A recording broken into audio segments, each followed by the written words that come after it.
Hallo und herzlich willkommen zum zweiten Teil meines 5-Jahre-Specials. Nun bereits seit über 5 Jahren bin ich Let's Player und in diesen 5 Jahren hat es natürlich einiges getan. Nicht nur bei mir selbst persönlich betrachtet, sondern natürlich auch aus technischer Hinsicht. Ich meine, damals war die Let's Player-Szene gerade so am Aufkommen, oder? Es gab noch nicht so viel, was man irgendwie verwenden konnte, um zum Beispiel von Konsolen aufzunehmen. Vom 3DS ging es noch gar nicht, oder? Muss noch mit Emulatoren aushelfen. Und ja, natürlich auch die Let's Player-Szene selbst auf YouTube, generell vor allem auch YouTube, hat sich in diesen 5 Jahren ziemlich verändert. Ob jetzt zum Besseren oder zum Schlechteren, liegt natürlich im Auge des Betrachters. Aber darum geht es im heutigen Video eigentlich eher weniger. Mir geht es heute vor allem darum, zu zeigen, wie es eigentlich bei mir persönlich verändert hat. Und ich denke, am besten gucken wir uns das mal an, indem wir eine kleine Zeitreise machen, 5 Jahre zurück, beziehungsweise natürlich über 5 Jahre zurück, zu meinem allerersten Let's Play. The Legend of Zelda Ocarina of Time Master Quest. Am 4. Juli 2011 war es soweit und ja, wie ihr gleich sehen, aber vor allem auch hören könnt, war ich dann doch sichtlich nervös. Nintendo präsentiert. Hallo zusammen, ich begrüße euch zu meinem ersten Let's Play, The Legend of Zelda Ocarina of Time. Aber wir spielen weder die Version auf dem Emulator oder der Virtual Console, noch das Remake auf dem 3DS. Nein, denn wir spielen die Master Quest Version von der Gamecube Disc, die auch nur 2003 oder so ähnlich bei Zelda The Wind Waker beilag. 2003 stimmt doch, oder? Ach egal. Fangen wir endlich an. Feature aktivieren. Ja, Logo. Ja, stopp, ich muss ganz kurz hier pausieren. Alter, das ist, ich weiß auch nicht, aber irgendwie richtig zum Fremdschämen. Nee, da reicht Fremdschämen nicht mehr, da muss man ein neues Wort definieren. Alter, war echt kurz davor, mir die Ohren abzureißen. Aber gut, falls ihr glaubt, es geht nicht schlimmer. Oh, doch. Ist auch nicht, hm? Ah ja, der Ladebildschirm.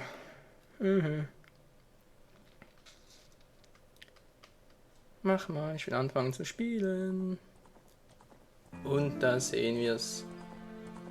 Das typische Intro von Ocarina of Time. Mit Link, der auf Epona die hylianische Steppe entlang reitet. Und der Titelscreen erscheint. Dann fangen wir doch einfach mal an, was? Ja, bitte, fang doch einfach mal an mit diesem Scheiß. Alter, nee, das ist echt. Also, ich dachte nicht, dass es irgendwie so, wie soll ich sagen, so schlimm ist, sich den Rückblick nochmal anzugucken, von wegen, ja, da haben wir das halt so und so gemacht, oder? Ist ja kein Problem, war ein erstes Let's Play und so weiter, aber ich da einfach teilweise so, ja, dann machen wir das so und ach, ist das nicht schön? Völlig ohne Emotion, das ist doch. Boah. Ja, schon noch ein bisschen weiter, wa? Ja. Spiel wird gespeichert. Wie oft sehen wir diesen Screen wohl noch? Alles klar. Dann schauen wir doch mal unter Option, ob alles... Was? Manchmal Option wollte ich zuerst. Stereo einmal drücken. Jep, müsste stimmen. Fangen wir mit Datei 1 an. Wie ich mich hierbei nenne, das ist eigentlich im Unterschiedlichen. Nein, also in der Regel ist es so, dass ich mich entweder nach dem Protagonisten nenne, in dem Fall Link, oder ja, nach mir selbst. Ich meine, wer macht das nicht, oder? Wir sehen uns doch eigentlich immer in der Rolle des Helden, oder zumindest versuchen wir es. Dann nenne ich mich doch einfach mal Michael.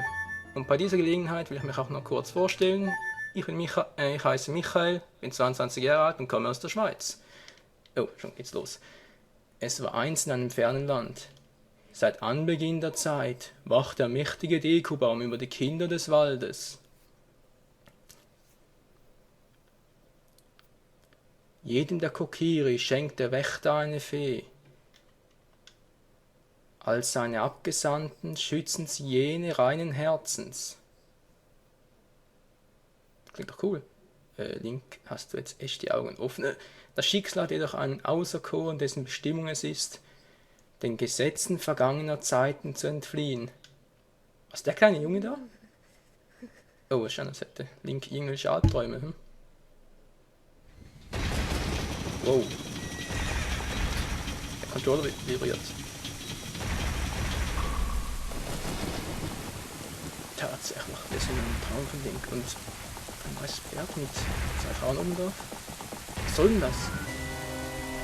Was nicht so? Was ist denn das da? Oh mein Gott, ein Alien mit roten Haaren. Nein, die Marsmenschen unter uns. Scherz beiseite. Navi, wo bist du? Erscheine. Oh, der Dekobaum spricht zu uns. Beziehungsweise, er spricht zu Navi. Navi, holde Fee, höre die Worte des Dekobaumes. Spürst du es? Diabolische Kräfte bedrohen unser Land. Die Kreaturen der Nacht sammeln sich, um das Schicksal Hyrules zu besiegeln. Für lange Zeit war ich es, der die Schatten des Unheils daran hinderte, das Land zu erobern. Doch nun ist die Konzentration des Bösen so stark, dass meine Kräfte nicht ausreichen, die dunklen Mächte zu bannen. Die Zeit scheint reif, da der Junge ohne Fee seine Bestimmung erfahren soll. Die Jugend und Reinheit des Jungen sollen Hyrule wieder auf den Pfad des Lichtes führen. Navi, geh nun, finde unseren Freund und geleite ihn zu mir. Meine Zeit ist fast vorüber, mir bleiben nur noch wenige Stunden. Flieg, Navi, flieg! Das Schicksal des Dorfes, das der ganzen Welt, liegt in den Händen dieses Jungen. Okay, bin schon unterwegs. Oh, das ist irgendwie ein episches Intro, was? Ja, total episch. Kannst du einfach mal jetzt darüber, was natürlich gerade mal so auffällt. Ich meine, einerseits natürlich gerne mal in die Vergangenheit reisen, mal in die Vergangenheit sich kräftig die Ohren lang ziehen. Einfach Situationen, die total offensichtlich sind und dann auch noch Cutscenes einfach drüber quatscht, wo man aber sagen muss, nee, da ist total scheiße.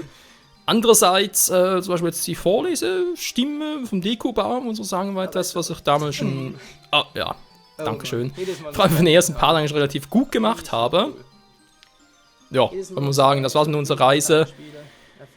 Mit unserer Reise zurück zum ersten Part von Ocarina of Time Master Quest, denn, was ich ganz kurz noch erwähnen sollte, bei Master Quest, ja, Ocarina of Time Master Quest halt, war natürlich das Spezielle, es war zwar mein erstes Let's Play, allerdings nicht das erste, was ich abgeschlossen habe.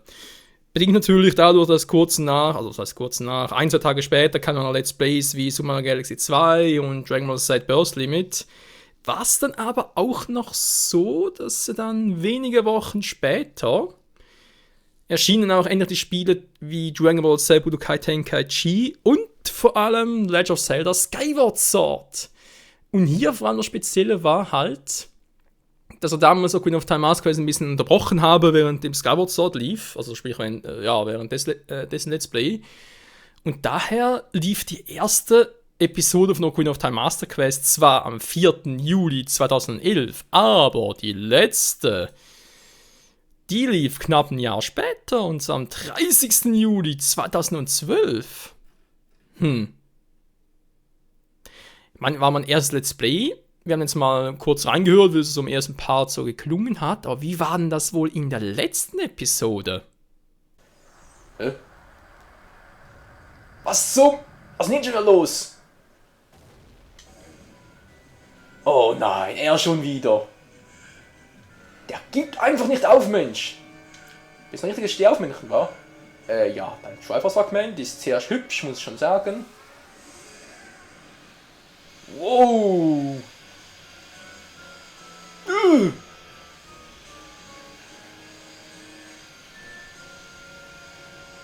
Alter Falter, gönnen. Ihr könnt sagen, was ihr wollt, aber irgendwie erinnert mich diese Form von Gönnen verdammt stark an den Todbringer. Ist er vielleicht doch die Inkarnation des Todbringers, dieser Gönnen? Diesmal hat er keine Macht mehr über mich. Wir kämpfen gemeinsam. Ganondorf hat seine Gerudo-Form abgelegt, wurde zum wahren Großmeister des Bösen. Oh, ich habe kein Schwert mehr. Hilfe. Ich könnte zwar auch einen Stahlhammer nehmen, wäre auch eine Variante, aber das Pigron-Schwert tut schon seinen Dienst. Muss man so zugeben, jetzt im Nachhinein war gar nicht mal so schlecht, was ich damals kommentiert habe. Ich meine, vor allem dafür hatte damals noch so ein USB-Mikrofon und noch gar kein Studiomembran und so weiter, das ich heute benutze, also von dem her gar nicht mal so übel. Wow! Der Dekobaum rächen mit den Dekonüssen. Funktioniert auch wunderbar. Das funktioniert, ihn zuerst lähmen. Sag Cheese. Oh yes, wow! Aua! Hä? Natürlich getroffen, aber weggeflogen bin ich nicht. Wow. Da kommt er angestiefelt. Sag Cheese. Wow! Voll ins Face. Immer dahin, wo es am meisten weh tut. Oder halt auf den Schwanz, wa? Wow! Haha. Was machst du? Was machst du? Komm her, Mann. Hat das auch? Nö. Du. Aber das klappt. Dekobaum wird gerecht. Yeah. Yeah. Ich spiele ein bisschen mit dir. Wobei, wenn ich schon mal beim Spielen bin, könnte ich doch mal Feuer- und Eispfeile versuchen. Ja, vielleicht machen die ja auch Schaden. Wow. Alter Scholli. Hier, Eispower. Natürlich. Funktioniert überhaupt nicht. Funktioniert ein Scheiß. Ja, aber so funktioniert's. Eieiei, ein eisiger Schwanz stelle ich mir jetzt aber auch ein bisschen schmerzhaft vor. Okay, auf Eis reagiert er allergisch, aber nur beim Schwanz. Wie sieht's mit Feuer aus? Ja. Auch nicht richtig. Oh! Ah, ja, und Zelda schreit auch. Oh, mein Schweif. Oh. Michael, das Masterschwert. Es ist hier, schnell. Okay, ich komm schon.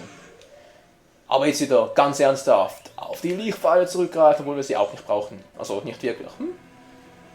Theoretisch brauchen wir sie, weil Ganondorf, bzw. Ganon, jetzt viel zu flink und zu schnell ist und unseren Angriffen immer ausweichen wird. Man sieht's gleich. Was? Das Masterschwert finisht Ganon mit deiner heiligen Waffe. Mach's doch schon! Komm her, Mann. Ja! Ja! Getroffen. So. Seht ihr, was ich meine? Jetzt unten durch und jetzt dreht er sich gleich wieder um und theoretisch könnte ich ihn so nicht mehr treffen, aber es funktioniert trotzdem. Es sollte funktionieren. Hallo! Ja, seht ihr, es funktioniert trotzdem. Auch ohne die Power der Lichtpfeile. Und natürlich ist es so viel epischer. Wow! Mann, du hässliches Biest, hey! Komm her, dann zieh ich dir also die Rübe! Huja, hiya! Ja, wow, ist der plötzlich schnell! Bleib bloß, wo du bist, hey, bleib bloß, wo du bist! Hier, nimm das! Oder wohl eher das hier!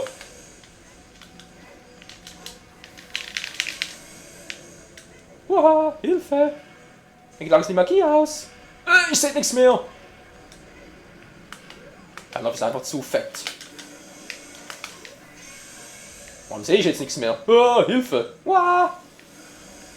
Ich bin doch kein Bombkreisel! Du bist einfach zu groß, Mann! Hilfe!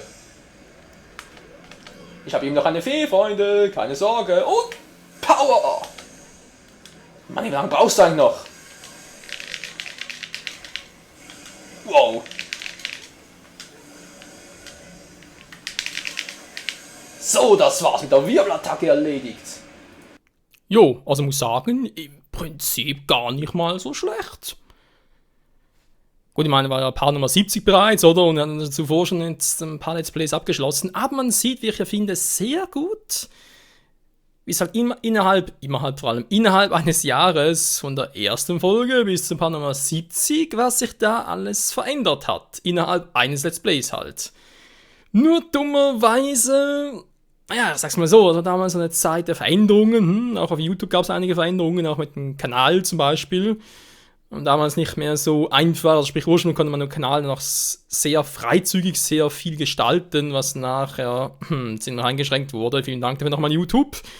Und sondern halt so auch eine Zeit der Experimente, wo man sich natürlich auch ein bisschen gewandelt hat, nicht nur da mit der Aufnahmetechnik, sondern irgendwie ein Mikrofon ausgetauscht hat, neue Software ausprobiert und so weiter. Man hat auch versucht, für bestimmte Projekte halt bestimmte Aufnahmeverfahren zu entwickeln. Wie zum Beispiel, und das meinerseits ist immer ein großer Fehler, weil ich damals sehr viel mehr hätte rausholen können, zum Beispiel aus Legend of Zelda Skyward Sword. Hallo Freunde, es wird Zeit für ein neues Zelda Let's Play und zwar zu The Legend of Zelda Skyward Sword. Oh yes.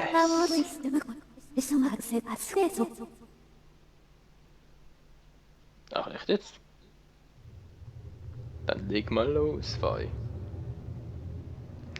Es war eine grausame, epische Schlacht.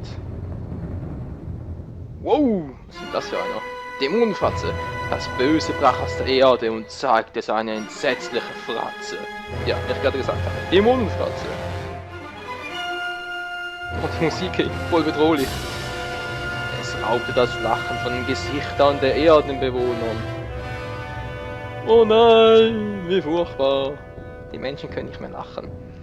Wälder verbrannten, Quellen versiegten, Menschen wurden gemordet. Oh, so ein aktuelles Videospiel, hey, Mord. Hey, da stand da wirklich wortwörtlich geschrien. Feuerhilfe! Wir wurden entstellt, nein! Kann uns denn keiner helfen? Wir brauchen einen Helden! Das Böse trachtete nach der unendlichen Kraft der Göttin. Man kann es kaum lesen. Wow, was sind das für komische Gestalten? Okay, ich glaube, ich sehe einen Gronen daraus. Ein Kokiri wohl nicht, schade. Die unendliche Kraft. Heiliges Erbe der Götter, das alle Wünsche erfüllt. Das ist nicht das Triforce, oder? Gewaltige Kraft, die schon die Göttin von den Urahnen erbte. Um diese Kraft von den Klauen des Bösen zu schützen. Jetzt muss fast das Triforce sein, was soll es sonst sein? Erhob die Göttin die Überlebenden von der Erde in den Himmel. Hä? Als zuerst waren sie auf der Erde, dann kamen sie in den Himmel und nachher wieder auf die Erde, wie in Queen of Time. Oh, jetzt Wolken mehr da und wissen. Kann der gar nichts mehr.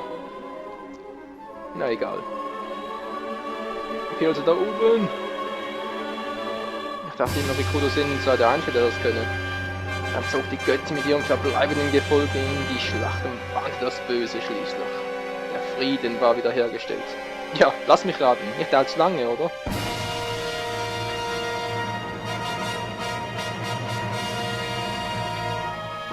Offenbar doch. Cool, wir haben Frieden. Peace, Love and Happiness forever. Diese Geschichte erzählt man sich unter euch Menschen. Unzählige Legenden ranken sich um sie. Nun aber öffnet sich das Tor zu einer neuen Legende. Gut geschrieben, Respekt. Deine Zeit ist gekommen. Oder wohl eher unsere Zeit ist gekommen, Freunde.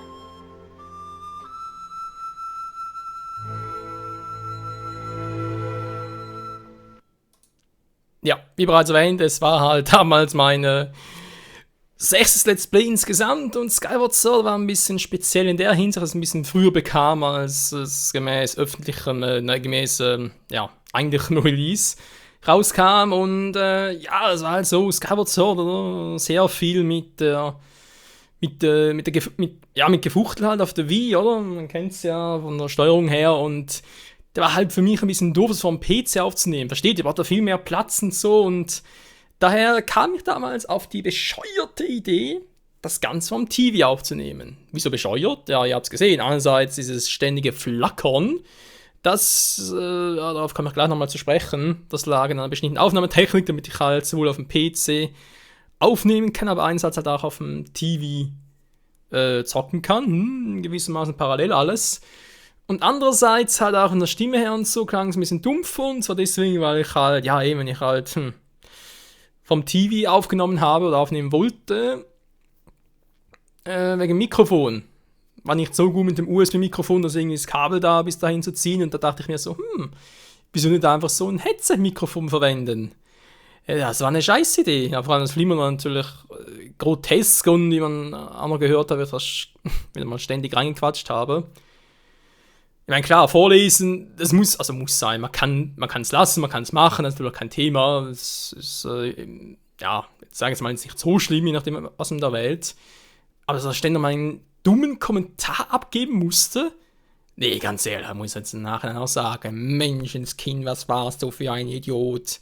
Oder vor allem nicht mal 2 Versionen aufnehmen. Eine, wo ich halt wie jetzt reingequatscht habe, die andere ohne reinquatschen, nach am Schluss beides angehört haben und sagen, jo, das ohne reinquatschen klingt besser. Hätte ich damals sicher auch so empfunden, nur, war halt, sind wir gehypt von frühen Erhalten oder relativ früh aufnehmen und hochladen. Ja, das haben wir davon, wenn man ein bisschen zu vorschnell ist. Oh Mann. Ja, und auch so machen halt seine Erfahrungen, nicht wahr? Das war zum einen halt, ja, auch persönliche Erfahrungen, was man da besser nicht machen soll, was man besser doch machen sollte. Das andere waren halt vor allem die technischen Umstände. Technisch heißt da vor allem, was benutzt man überhaupt, um Konsolengames aufzunehmen? Weil, wie gesagt, Nummer 1 wäre halt Emulatoren-Games gewesen. Also sprich, vom Emulator aufnehmen wäre eigentlich auch einfach, wenn du ein paar Tools auf dem PC noch und Mikrofon fertig schon hast es. Allerdings wollte das damals nicht. Bin auch heute eher noch ein bisschen Gegner davon, von Emulatoren aufzunehmen, wenn es sich irgendwie vermeiden lässt. Dann war halt die Frage, vor allem im ersten Let's Play, okay, ich habe Zelda Ocarina of Time Master Quest. Das war auf der Gamecube, also sprich Gamecube-Disc, die kann ich ja auf der Wii wiedergeben, okay, aber wie bringe ich dann die beste Qualität raus? Bei der Wii wissen wir noch, die hatte kein HDMI-Signal. Sie hatte da, Composite und wenn man noch ein bisschen, noch ein bisschen mehr Geld investiert hat, gab es auch die Möglichkeit über Component. Component, das ist ein bisschen krasser Unterschied, wobei so krass auch wieder nicht. Aber besser zeige ich es mir ganz kurz hier mit dem ersten Bild, und zwar meine erste TV Capture Card. Ja, das war eine interne PCI-Karte, was heißt war, ich habe sie eigentlich immer noch, die man halt ins Mainboard einsteckt und so Konsolen aufnehmen kann. Was sogar ein bisschen spezieller, wie man sieht, es hat auch einen HDMI-Slot, der war, ich wollte damals ja über die PS3 noch aufnehmen, das ging mehr schlecht als recht, weil die PS3 über HDMI den HDCP-Schutz drauf hat, ein bisschen mühsamer. Was hier aber sehr, sehr praktisch war und ich sehr oft verwendet habe, vor allem über die Wii auch, und ich glaube, ich habe die Grafikkarte, sage ich schon, die TV Capture Card fast über ein Jahr, ich glaube sogar länger, verwendet, und zwar ist das dort der AVIR-Steckplatz. Dazu war natürlich den Stecker, Adapter, wie auch immer, von rechts nebendran. Wie man sieht, der hat hinten, kann man so denken, okay, da steckt dann irgendwie in den Slot rein, aber was eigentlich mit dem vorderen Kabel oder vorderen, Anschlussbuchsen? Du hast irgendwie 2 schwarze links außen, hast irgendwie noch einen gelben, weißen, roten und rechts außen nochmal 5 Stück. Tja, hier kommen wir eben zu Composite und Component, das auch etwas, was ein bisschen beschäftigt hat. Wir alle kennen doch im Prinzip das normale, sag jetzt mal, Standard, alte Signalübertragungskabel, das links halt, also nicht die schwarzen, die 2 schwarzen, sondern vor allem das mit Gelb, Weiß und Rot. Gelb war das Videosignal, Weiß und Rot sind Audioeingänge, links und rechts. Zusammengefasst war es halt Composite, sagt man dem so genannt. Das Problem war, vor allem bei der Wii, du konntest mit diesen dreien, die waren standardmäßig dabei in der Verpackung, kein Problem, aber du konntest damit nicht 480p übertragen, sondern nur I. Ich glaube, es war sogar 576i noch, und ich sag's mal so, wenn ihr die Wahl habt zwischen I und P, nehmt immer P. Weil P steht, können es einen Fachbegriff nennen, sage jetzt aber nicht, weil sowieso schon wieder zu viel quatsche. Im Prinzip geht es darum, bei I, da geht es darum, dass ja das Bild wird zeilenweise ausgelesen und bei P wird das ganze Bild auf einmal übertragen. Man kann natürlich denken, okay, zeilenweise gegen ein ganzes Bild natürlich P im Vorteil. I steht noch für Interlanced und P für Progressive. Der Progress. Bin ich gar nicht mehr so sicher. Ja, auf alle Fälle war jetzt natürlich die Frage, okay, die 3 Kabel da links, Composite, die gingen mit P nicht, wie geht's denn sonst? Tja, mit den 5 auf der rechten Seite. Auch hier haben wir ein weißes und rotes, aber sogar so angeordnet, dass man direkt sieht, die sind halt für Audio, alles klar. Und dann haben wir wiederum ein blaues, ein rotes, ich glaube eigentlich wäre es eher Richtung Magenta, ich glaube, es ist sogar leicht orange, und ein grünes. Und diese 3 sind im Prinzip die Weiterentwicklung zum gelben von vorhin. Also man kann eigentlich sagen, die 5 jetzt hier auf der rechten Seite, die sind Komponentanschluss. Die 3 auf der linken Seite sind halt Composite. Mit Komponent, da kannst du endlich 480p übertragen. Auch mit der PS3 gab es gar keine Probleme, und so gesehen, ja, war es im Prinzip ein bisschen geiler. Nur Problem bei mir, ich bin natürlich ein fauler Sack, ist ganz klar, ich bin auch Informatiker, die sind meistens faul und Student bin ich auch noch und gut, ich sage nicht mehr weiter. Nee, generell bin ich halt eher, sag's mal so, wenn ich es etwas einfacher haben kann, will ich es lieber so haben. Und daher kann halt die zweite Phase, ich brauchte irgendwie eine Umschaltbox, sprich, wo ich alle Konsolen dran stecken kann. Ich kann da umschalten und kann dann quasi zwischen Fernseher, wenn ich normal zocken will, und PC zum Aufnehmen kann ich hin und her schalten. Jo, war eigentlich auch ganz geil. Hier ist eine Box gerade mal abgebildet, die hatte ich auch lange zu einem Ansatz. Das war auch ein bisschen eine teure Geschichte, die aufzutreiben vor allem. Und auch das ist eigentlich eine Komponentbox. Also hier sind es glaube ich 4 Stück, war genau 4 Signale. Youth Selector, genau, so wurde damals so noch benannt. Also konnten quasi 4 Konsolen, da war eben vor allem die Wii plus die PS3, die PS2 damals sogar auch noch und ich glaube ging sogar fast schon in die Wii U oder PS4 über, konnte ich dann so per Komponent anschließen und hatte relativ gutes Wiedersignal, weil Komponent kann im Prinzip sogar bis 27p, ja, glaube bis HD nur, glaube Full HD kann es noch nicht. Tja. Soweit dazu. Danach kam halt, wie gesagt, Wii U und PS4. PS4 vor allem ohne HTTP-Schutz, also konnte über HDMI aufnehmen. Kam doch schnell die Frage auf, okay, HD ist Geschichte von vorgestern, jetzt kann endlich mal Full HD zum Einsatz. Geil. Ja, natürlich braucht es auch hier wieder ein bisschen ein Umgestick, weil ich hatte einerseits natürlich noch die alten Konsolen, PS3 für Komponent. Andererseits halt auch noch ja, die Wii, die sowieso mit HDMI so ein bisschen problematisch war, auch mit Adapter noch. Und das war auch ungefähr die Zeit, wo man langsam mal der PC abgekratzt ist, der erste. Genau, da war doch irgendwie sogar am 1-Jahr-Jubiläum. War das nicht sogar am 4. Juli 2012 oder war es im 2. Jahr? Ich weiß nur, es war genau am 4. Juli wieder. Also dann 1 Jahr oder 2 Jahre später. Oder morgen an den PC hochfahren, so ein Part hochladen, zack, ging nichts mehr. PC aus. Und dachte mir so, hä? Okay. Und natürlich doof, wir hatten keinen PC mehr zum, also PC musste erst noch reparieren, dann hat es eine Zeit gedauert und aber die Capture Card war ja intern. Verdammt, was mache ich denn da? Ich hatte so noch einen Laptop, mit dem ich eigentlich aufnehmen oder hätte aufnehmen können, aber ja, mit der internen TV Capture Card doof. Und deswegen kam halt das nächste zum Einsatz eine externe Capture Card. Jo, habe ich mich hier mal für ein Modell von Hauppauge entschieden. Das war glaube ich, die Version Nummer 2, war aber 2 davon. Genau, ich hatte glaube die erste auch mal, aber nicht so richtig zufrieden damit. Mit Hauppauge 2, mit der ging es eigentlich ganz gut. Überlege, wer war das damals schon wieder? Die hatte auch einen HDMI-Anschluss, die hatte eben aber auch eben den anderen Anschluss, also sprich so ein Adapter für Komponent, sprich konnte eigentlich alles machen, was ich mit der anderen Karte, mit intern auch schon konnte. Genau, es war ein Durchlauf, also eben externe, vor allem für Laptops und so weiter, war halt in dem Sinne sehr, sehr praktisch.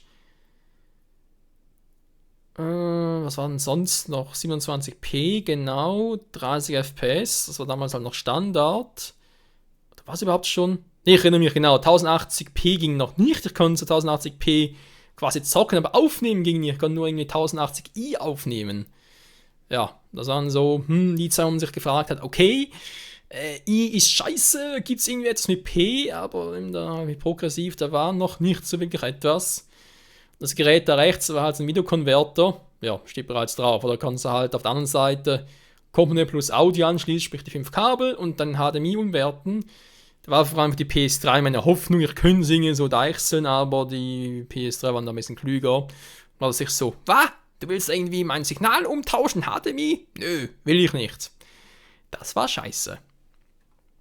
Naja, so machen wir halt so eine Erfahrung und vor allem machen wir halt so seine Tests zwar. Dann ging es ein bisschen einen Schritt weiter Richtung, was schon aktuell Standard, ja genau, eben da ging es halt Richtung 1080p, Full HD in diesem Sinne. Hier haben wir 2 Modelle von der Elgato, die eigentlich heutzutage noch sehr beliebt sind. Die links davon, die hatte noch ohne 60 FPS, die externe. Und die rechts davon hatte mit 60 FPS. So. Hier der Vorteil bei der linken Version wiederum war, sie konnte auch hier noch mit der, mit Komponenten ein bisschen arbeiten. Genau, das war sogar damals noch so. Plus Adapter. Das hat da eigentlich alles alles genauso bei der Hauptauge von vorhin, nur halt plus 1080p noch und es war ein bisschen kleiner, ein bisschen schneller, das Ganze. Aber eben auch eine externe TV-Karte. Nur halt noch ohne 60 FPS. Das kam erst mit dem Modell rechts außen mit 60 FPS. Aber dafür nur mit HDMI, ohne Komponente und ja, ich sag's mal so, es war eigentlich immer so, dass ich ständig irgendetwas Positives, aber auch etwas Negatives habe, weil hier vor allem bei der Elgato war oft das Problem, ich hatte umgekehrt, ich hatte eine Verzögerung drauf. Sprich, wenn ich es da angeschlossen am PC aufnehmen wollte und das Bild auf dem PC sah, das Videosignal auf dem PC sah und dann noch natürlich noch das zweite auf dem Fernseher, das am PC lag immer etwa 3 Sekunden zurück. Das war auch der Grund, wieso ich lange Zeit, bis heute sogar noch im Prinzip nicht streamen kann damit. Weil ist klar, bei Streamen hast du sowieso schon ein bisschen Verzögerung und dann hast du hier nochmal 3 Sekunden Verzögerung. Und hab's irgendwie so gemacht, von wegen, ja, ich starte im Prinzip die Aufnahme jetzt zu diesem Zeitpunkt, 3 Sekunden später starte ich meine Stimmaufzeichnung und dann sage ich aber parallel dafür auf dem Fernseher, wo ich keine Verzögerung habe und schneide es nachher so zusammen, dass es trotzdem da passt. Jo, kann man machen, aber wenn man Zeit und Lust dazu hat. Dann kam halt noch das nächste hier. Ja, ihr seht es, das war bisher, seit der ersten Generation hatte ich Eva Media, die Eva TV Capture HD. Seitdem eigentlich nichts mehr von Eva Media. Ja, doch, hatte ich dann doch wieder. Hier wieder eine interne Karte, die ich allerdings kaum benutzt habe. Weil auch die war halt noch ohne 60 FPS und bin relativ schnell von 30 auf 60 FPS noch gewechselt mit der Elgato. Rechts hingegen haben wir die Extreme Cap U3, eine externe TV-Karte, die im Gegensatz zu Elgato keine Verzögerung hat, allerdings 1080p plus 60 FPS. Also im Prinzip das, was ich brauche. Perfekt! Eigentlich, weil, wie viele andere auch wissen, das Scheißteil stürzt ständig ab. Also nicht die TV-Karte, die wäre super, glaube ich zumindest, aber die Software dafür. Die ist scheiße, die ist mir ständig abgestürzt, aufgehangen. Wir können gerne mal mein Let's Play zu, ich glaube das war One Piece Pirate Warriors 2 oder 3. Ne, müsste 3 gewesen sein. Auf jeden Fall, das Teil ist mir ständig hängen geblieben. Oder war es sogar Unlimited World War? Ne, es war nicht Unlimited World War. Doch, es war Pirate Warriors. 2 oder 3 war es, ich glaube eher 3. Ist mir ständig da hängen geblieben. Und dann hat er, glaube ich, bei Tales of Xillia 2, glaube ich, oder das damals noch. Muss aber gut überlegen, ne. Gau und Zellen strengt auch an. Ich glaube, Xillia 2 war es, was ich mal versucht habe, aber es ging einfach nicht, muss ich sagen. Nee, wenn du ständig einen Hänger drin hast. Klar, für Stream wäre es perfekt gewesen, ohne Verzögerung, aber nee, geht nicht, kann sich machen, zur Seite packen, hoffen, dass irgendwann eine bessere Software kommt. Und ja, was man jetzt hier sieht, wäre eigentlich der aktuelle Standard. Wir haben links die Elgato HD 60 Pro, mit der ich aktuell aufnehmen könnte. Das heißt, ich müsste langsam einbauen, dazu kam ich dann zu einem anderen Zeitpunkt noch. Weil mein PC spackt sowieso ein bisschen rum. Naja, ist auch ein bisschen heiß draußen und ich merke, ich musste ein bisschen was ersetzen, sei es bei den Gehäuselüftern oder bei der Grafikkarte, vielleicht sogar im Netzadapter, mal gucken. Auf alle Fälle die links, die wäre perfekt. Sie ist zwar eine interne Capture Card, deswegen nichts für Laptop zum Aufnehmen und so, aber ansonsten auch die hat keine Verzögerung drauf, heißt, wäre perfekt für Streamen, hat 1080p und wie man natürlich auch am Namen her sehen kann, 60 Pro, deswegen 60, auch 60 FPS. Jo, und jetzt meine aktuelle Switchbox, wobei das auch schon wieder, ne, stimmt eigentlich, mehr oder weniger die aktuelle, wo ich 4 Geräte anschließen kann, sprich aktuell sind es bei mir vor allem die Wii, die Wii U, die PS3 und die PS4. Ja, aber stimmt sogar so. Ja, fangen wir natürlich auch wieder, PS3 über HDMI geht doch gar nicht. Ja, zum Normalzocken schon. Zum Aufnehmen natürlich doof, aber zum Normalzocken geht's. Und dann halt Output, der eine geht zum Fernseher, der andere zum PC oder halt zur Capture Card zum Aufnehmen. Ja, das ist ein bisschen so der Wandel meiner Capture Cards, die ich im Laufe der letzten 5 Jahre mal ein bisschen angehäuft habe und noch gerne mal zeigen wollte. Aber natürlich, es geht natürlich auch nichts über ein gutes Mikrofon. Vor allem natürlich, wenn man mit dem Let's Playing beginnt, haben wir natürlich nicht viel Geld zur Seite oder will natürlich noch nicht viel investieren, gehen wir jetzt ein bisschen zum Testen, zum Gucken. Wie geht es überhaupt? Macht es überhaupt Spaß? Und so weiter und so fort. Und ich muss sagen, dafür, dass es im Prinzip ein normales Tischmikrofon ist und kaum irgendwie 30 Schweizer Franken bzw. sogar 20 Euro gekostet hat, fand ich dieses USB-Tischmikrofon von Logitech echt geil. Soll natürlich keine Werbung werden und so, aber ich habe mich auch schon öfter gefragt, ja, Michael, was hat eigentlich angefangen mit Zocken und so, was wenn so für Hardware? Voilà, da ist sie. Also damals, heute natürlich nicht mehr, also einfach im ersten Jahr und so, wo ich die verwendet habe. Und ja, generell ist natürlich immer sagen, man hört sich immer einen Skyward Sword Let's Play im ersten. Dort habe ich ja mit dem Headset aber versucht aufzunehmen. Wegen der Entfernung von TV zu mir selbst halt. Weil irgendwie mit dem Tischmikrofon nichts Brauchbares war und so. Aber ich sag's mal so, ein Tischmikrofon oder generell ein normales Mikrofon ist an einem Headset eigentlich, was die Qualität anbetrifft, immer vorzuziehen. Ja, nach etwa 1,5 Jahren kam mal eine neue Idee auf, auch natürlich das ein bisschen zu optimieren, die Stimmqualität. Und dann kam ein T-Bone S450 USB, das hatte ich sehr, sehr lange Zeit, Leute. Sogar bis vor etwa 3 Monaten sogar. Dann war mir irgendwie die Ständer mal weggebrochen und dachte mir so, du könntest eigentlich noch so über 3 Jahren schon mal das Mikrofon wechseln oder auch ein bisschen angenehmer zum Platzieren ist am Tisch und so weiter und so fort. Aber generell muss ich sagen, der T-Bone hat echt gute Arbeit geleistet, hat natürlich auch einen Popfilter dran gehabt und so und die Qualität auch viel besser. Aber heute verwende ich so einen von Rode, ich glaube irgendwie Rode NT1 irgendwie. Ich gucke gerade, weil ich jetzt gerade hier reinquatsche, ist gerade das Teil, aber ja, ansonsten seht ihr es ja, es war irgendwie, wie heißt das? Rode NT USB, glaube ich sogar. Irgendwie so muss das Teil heißen. Mit halt zum Schwenker, wo ich am Tisch festmachen kann, deswegen auch ein bisschen praktischer. Das Popfilter ist bereits dran, man kann natürlich auch einen anderen noch nehmen. Die Spinne dazu, die fehlt jetzt zwar noch. Ja, eine Spinne, sagen wir so schön. So eine Mikrofonspinne, die halt, wie soll ich sagen, wenn halt, wenn an einen Tisch rankommt zum Beispiel, normalerweise dann, Vibration, okay. Aber die Spinne soll das Ganze halt ein bisschen abfedern und deswegen kannst du eigentlich hier dich auch schütteln und so weiter, das macht gar nichts, wenn mal an den Tisch rankommen. Das Mikrofon sollte davon nicht betroffen sein. Jo, was war eigentlich sonst noch so? Ah, genau, das Headset, ja, da hatte ich im Verlauf der Jahre auch ein paar, ich weiß gerade den Namen nicht mehr, weil die ständig weggeworfen haben, neue verwendet habe. Das zumindest, was ich gerade aktuell verwende, ist irgendwie, glaube ich, eins von, guck gerade mal, Seagate vielleicht irgendwie? Ich sehe irgendwie die ganze nur irgendwie etwas von, guck mal an, Sennheiser heißt genau, nicht Sie, wie kann man auf Seagate? Sennheiser Game P260. Im Winter vor allem praktisch, weil es wärmt sehr gut und es drückt nicht auf den Ohren. Hey, ich hasse es, wenn ein Headset auf den Ohren drückt, ganz ehrlich, das hasse ich wie die Pest. Also bei den letzten 2 Modellen, die haben ständig auf die Ohren gedrückt, muss ich sagen, nee, brauche ich nicht. Das hier ist ein geiles Modell, nur doof im Sommer, weil es heizt grausam auf. Glaubt ihr mir gar nicht, ey. Wenn man an den Ohren schwitzt, schwitzt man am ganzen Körper. Das ist echt extrem. Jo, dann natürlich auch ein eigenes Mikrofon noch, von dem her. Ja. Ich meine, klar, theoretisch, mal ganz kurz.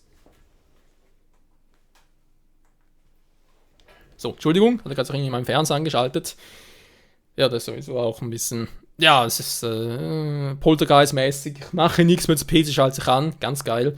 Nee, wo war ich stehen geblieben? Genau, das Headset hat natürlich ein eigenes Mikrofon. Ist natürlich auch geil. Ein Headset-Mikro. Habe ich auch schon verwendet, vor allem für so Skype und Teamspeak und so weiter. Das ist ja schon ganz geil, aber wenn man halt aufnimmt und dann doch auf bessere Qualität setzt, würde ich auch dort zu einem eigenen Mikrofon eher tendieren. Wobei ich glaube, das Mikrofon hier ist etwa gleich gut wie das USB-Tischmikrofon von Logitech. Ich bin sogar nicht mehr sicher, aber es müsste etwa gleich gut sein. Naja, ist doof, ich kann es ja verwenden, weil ich das Tischmikrofon von Logitech nicht mehr habe. Da kann ich keinen Vergleich ziehen, einen direkten, aber jo, müssen halt selber mal ein bisschen Erfahrungen sammeln. Jo, so einmal dazu, was ich halt, meine Güte, die Videolänge, bereits jetzt dann allein 90 Minuten an dem Teil jetzt dran mit meiner Hardware. Oje, oje. Ja, trotz allem, das war jetzt mal das, was auch so in den letzten Jahren, über 5 Jahren, was auch so bei mir an, sag ich jetzt mal, Hardware fürs Let's Playen verändert hat und wie im Prinzip natürlich auch der heutige Standard aussehen sollte. naja, aussehen sollte. Der Standard. Der ändert sich sowieso ständig. Also Technik im Wandel, das ist hier im Let's Play sowieso üblich. Und somit kommen wir endlich zum Schlussspurt dieses zweiten Teils des 5-Jahres-Specials. Denn wir haben hier nicht nur bereits über 5 Jahre abgesessen, ausgeharrt, sondern wir haben auch noch 2 andere, wie ich finde, sehr beeindruckende Zahlen geschafft. Zum einen kombiniert, sehr schön. Zum einen haben wir auch noch über 5000 Abonnenten. In diesem Sinne muss ich echt einfach mal sagen, Leute, ihr seid die Besten. Vielen, vielen Dank für über 5000 Abonnenten, dass ihr immer noch dabei seid, für diese Treue. Ich meine, klar, es ist nicht mehr so, wie es damals noch zeitweise war. Es war auch nicht so, wie es andererseits mal war. Also sprich, wie es noch zu schlechteren Zeiten war.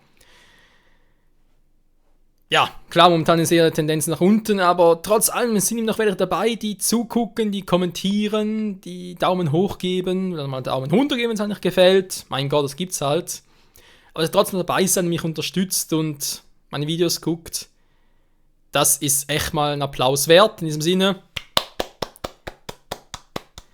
vielen Dank an euch alle, dass ihr noch dabei seid und ich hoffe natürlich auf eine weitere gute Zeit. Ich meine, nochmal 5 Jahre, nochmal das irgendwie so schon anzumerken, es wäre ein bisschen übertrieben, aber sage sicher mal auf ein gutes weiteres Jahr, auf eine gute weitere Zeit, weil eben weiß niemand, wenn es mal vorbei ist.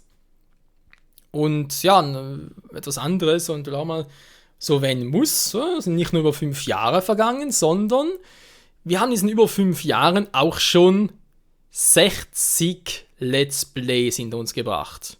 60 Projekte sind es offiziell, es gibt so vielleicht 1 oder 2 noch irgendwie vergessene Projekte oder verlorene Projekte, aber trotzdem sind es 60 Stück in 5 Jahren, kann man also sagen, ich zocke pro Jahr 12 Spiele. Für euch. Hier auf YouTube. Das ist so gesehen gar nicht mal so wenig, wenn man mal so richtig betrachtet. Gut, die eine war ein bisschen kürzer, andere ein bisschen länger, deswegen stimmt natürlich nicht ganz, aber im Durchschnitt sind es 12 Spiele pro Jahr. Und ich finde deswegen wird es mal Zeit, dass wir noch mal ein bisschen Revue passieren lassen. Ich euch mal die Thumbnails mal ganz kurz zeige. Also ganz kurz, ein paar Minuten halt, wenn ich euch hier ein bisschen erzähle. Die Thumbnails meiner bisherigen 60 Projekte in 5 Jahren. Film ab. Ja, wobei natürlich auch Film ab ein bisschen übertrieben ist. Ja, dann keine Zeit mehr für große Effekte hier, aber trotzdem natürlich die Zeit mal nutzen, um hier die ganzen alten Projekte nochmal durchzugehen. Es sind echt ein paar Klassiker dabei. Vielleicht sogar ein paar Spiele, wo ihr denkt, haben wir gar nicht gesehen. Was hat der Michael auch gezockt? Okay, direkt mal reingucken. Ihr findet übrigens überdies noch in der Beschreibung vom Video, also natürlich von diesem Video, findet ihr noch einen Link zu meiner Playlist-Galerie, sprich zu all meinen Videos. Also all meine Playlists natürlich.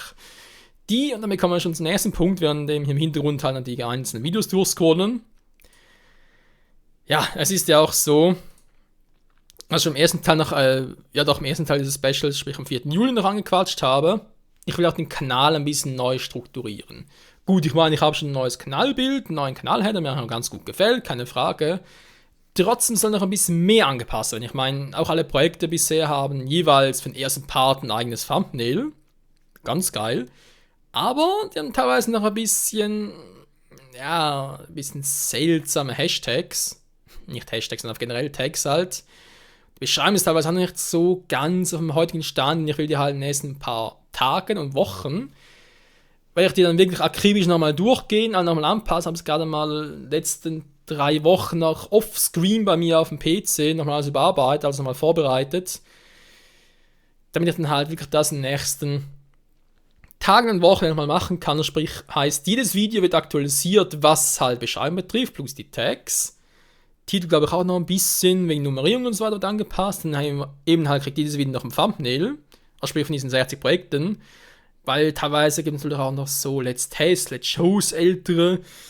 Die kriegen vermutlich erst später welche überhaupt, weil es ist teilweise noch ein bisschen schwieriger, was aufzutreiben. Trotzdem muss ich alles noch ein bisschen anordnen, ein bisschen korrigieren und vor allem auch, was vor allem aktuell noch wichtig wäre, dass sich halt die Playlists, die wir aktuell noch haben, also sprich, was heißt aktuelle, alle Playlists halt, sprich zu dem Spiel, dass die noch ein bisschen besser sortieren, weil aktuell sind einfach alle, nummeriert sind sie nicht mehr, die haben ursprünglich noch nummeriert gehabt. Da will ich ja jetzt künftig so handhaben, dass die nach Kategorie oder Genre sortiert. Zum Beispiel sprich, dass irgendwie alle Dragon Ball Spiele, also sprich alle Dragon Ball Let's Plays, gibt ja jeweils eine eigene Playlist dazu, Die kann man allerdings alle in eine gemeinsame Playlist rein. Da heißt, okay, ihr klickt auf eine Dragon Ball, von mir eine Dragon Ball Playlist, zack, und seht dort wiederum alle bisherigen Dragon Ball Spiele mit ihren Playlists. Also quasi eine Playlist in einer Playlist drin. Kann ungefähr so betrachten, obwohl, glaube ich, eher ist nur eine generelle Übersicht. Aber es geht vor allem darum, dass ihr auch schneller zurechtfindet. Das war mal so als Beispiel, denke andere Spiele, wie zum Beispiel auch, überleg gerade, natürlich auch bei Tales of, gibt natürlich eine Rubrik Tales of, oder kann halt alle Tales of Spiele rein. Bei Zelda genau das gleiche, Rubrik Legend of Zelda, können alle Zelda-Spiele rein. Aber kann man auch gut vorstellen, dass halt andere Spiele ein anderes Genre bekommen. Zum Beispiel irgendwie haben wir dann Action-Adventure, kommen da alle Action-Adventure rein, die bereits in anderen Playlists drin sind. Oder ich mache irgendwie noch etwas mit, ich wollte gerade sagen Horror, aber momentan gar nichts mehr. Jo, das war aber damals, Zombie U, da werden Erinnerungen wach, aber das war ein anderes Thema. Was haben wir noch? Jump'n'Run zum Beispiel. Wobei, vielleicht ist das auch eher jetzt eine Mario-Kategorie. Ich habe irgendwo sogar mal so eine grobe Übersicht mal gemacht, den ich gerade nicht mehr finde. Wie das Ganze ein bisschen anordnen will. Genau, Strategie zum Beispiel mit Anno drin, aber auch Yu-Gi-Oh! Weil ist ja alles ein bisschen Strategie, oder? Aber generell war dann alles noch Anno und Sims war ja noch ein Let's Taster, genauso wie City Skylines.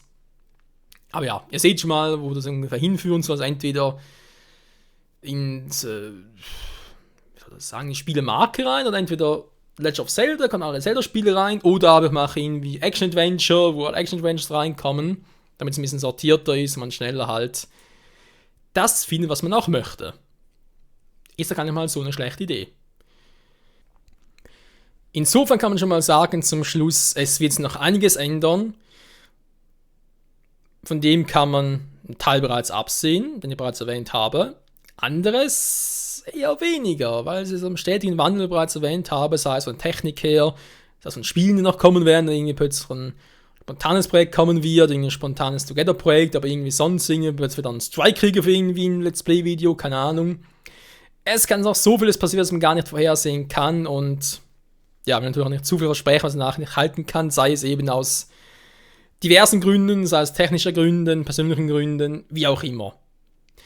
Auf alle Fälle sage ich an dieser Stelle vielen Dank fürs Zusehen für diese, doch wieder relativ lange Episode, dieses relativ lange Special-Video. Ich habe hoffentlich einige Fragen beantworten können, die ihr bereits habt, und andere Fragen, die ihr noch habt, könnt ihr gerne in die Kommentare schreiben. Ich werde die bei Gelegenheit sofort, ansonsten ein bisschen verzögert, dann beantworten, und wer weiß, wann vielleicht sogar das nächste Special kommt. Vielleicht habt ihr eine gute Idee für ein 5000 Abonnenten-Special noch. Könnt ihr gerne in den Kommentar schreiben und gucken mal, was er dann noch machen lässt. Ich will ja ohnehin wieder ein bisschen mehr auf den Special-Zug aufsteigen, weil das letzte Special ist eigentlich schon wieder, eine Weile her, und ich bin jetzt auch nicht so einer, der so viel Zeit und vor allem viele gute Ideen hat, weil du musst doch gute Ideen haben. Logisch, und eine gute Idee ist sowieso Käse. Und daher sage ich, wenn ihr eine gute Idee habt, nur zu, gerne rein. Und dann schaue ich mal, was er daraus machen lässt. Und in diesem Sinne noch einmal vielen Dank fürs Zusehen und hoffentlich bis zum nächsten Video, was auch immer das sein wird, sei es irgendwie ein Special wieder oder Let's Taste, Let's Show, in Let's Play oder Livestream, was auch immer. Bis dahin, ciao zusammen!